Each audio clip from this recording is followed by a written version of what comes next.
Right now, we're seeing a lot of questions about when or if the Victorian schools are going to shut down.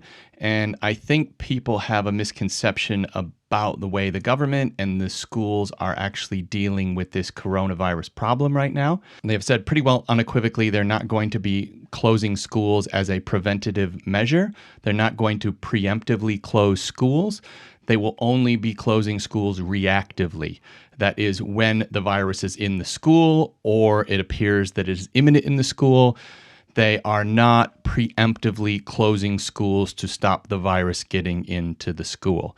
So I think a lot of parents think that as this gets closer and gets more intense, we're going to see a preemptive closing of the schools. And the advice that has been given by the government is that is not the case, at least at this stage. So I think the message that parents need to know is if you don't want your child to be in a situation where they are at school with an active case of the coronavirus or at a school that will likely have a case of the coronavirus, you really are in a position where the only way to avoid that is take the matters into your own hands and make the decision to take your student out of that school.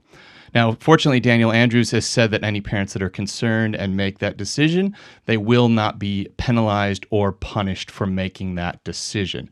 Now, I'll currently read you the letter that is on the Department of Health and Human Services website, and it sort of covers why they've made this decision and how they've come to the conclusion that they have. Now, the letter is by Dr. Brett Sutton, who has more letters after his name than I've probably ever seen in my life, so would like to think that he's a pretty smart guy. He is the Victorian Chief Health Officer and Victorian Chief Human Biosecurity Officer. And he says here, the Australian Health Protection Principal Committee, AHPPC, met recently to consider the issue of school closures in relation to the community transmission of COVID-19. The committee's advice is that a preemptive school closure are not likely to be proportionate or effective as a public health intervention to prevent community transmission of COVID-19 at this time.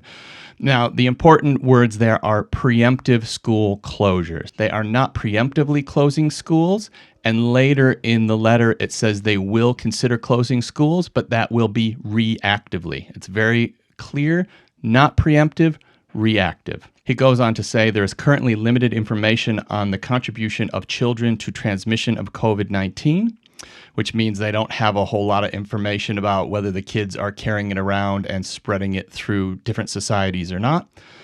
But then he goes on to say the WHO China Joint Mission noted the primary role of household transmission and observed that children tend to be infected from adults. So he's saying there's not a whole lot of information about it, but what little information is out there, they believe, at least in China, which, keep in mind, is a different culture with different systems, different school setups, different family structures, that they observed that the children were getting it from the adults at home, not the children bringing home and transferring it to the adults. Previous work suggests that the potential reduction in community transmission from preemptive school closures may be offset by the care arrangements that are in place for children who are not at school. This is a particular risk associated with the fact that children may require care from a vulnerable grandparent or may continue to associate and transmit infection outside school settings. So now he's kind of contradicting what he said before, where he said that the children are not potentially passing it on to the adults are passing it on to the children. And it appears there's concern here that children left home will pass it on to the grandparents. So feels like a little bit of picking and choosing of what suits the argument that's trying to be made here.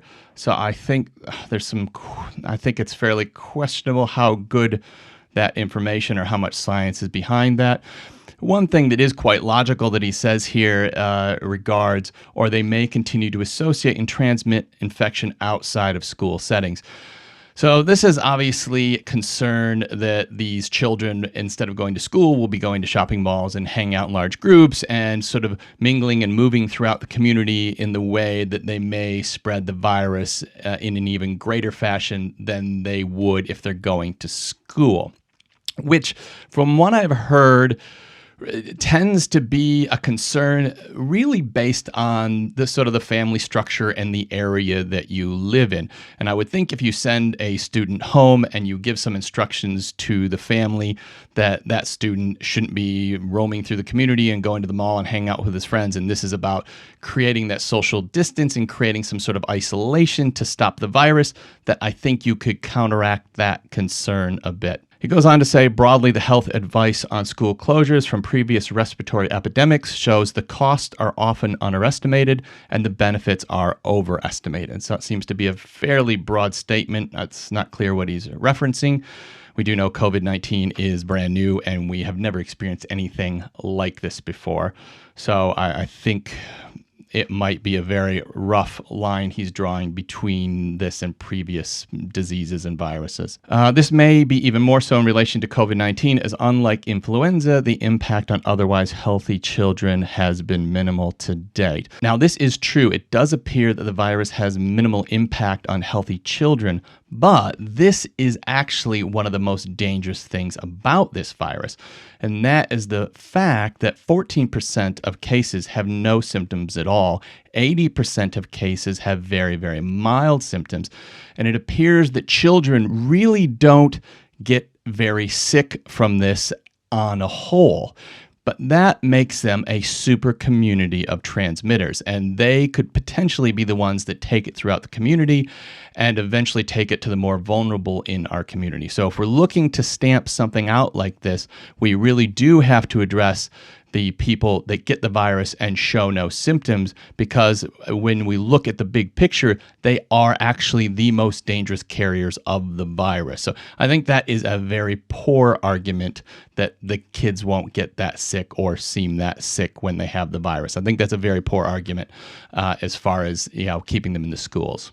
Now we go on to say school closures is associated with considerable costs. Studies have estimated that around 15% of the workforce and 30% of the healthcare workforce may need to take time off work to care for children.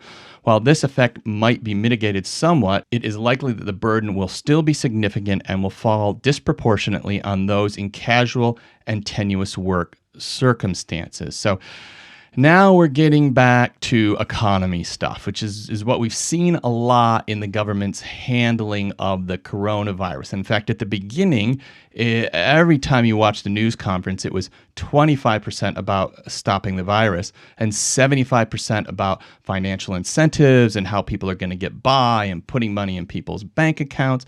So there does appear to be a continually coming back to the money and economy over the health care needs of the people in the community. And I think that's fairly concerning, and I think that is really not a good reason to keep the kids in school. For preemptive school closures to be effective, prolonged school closure is required, and it would be unclear when they could be reopened. If there are still a large pool of susceptible students when schools are reopened, there would likely be a reemergence of transmission in the community.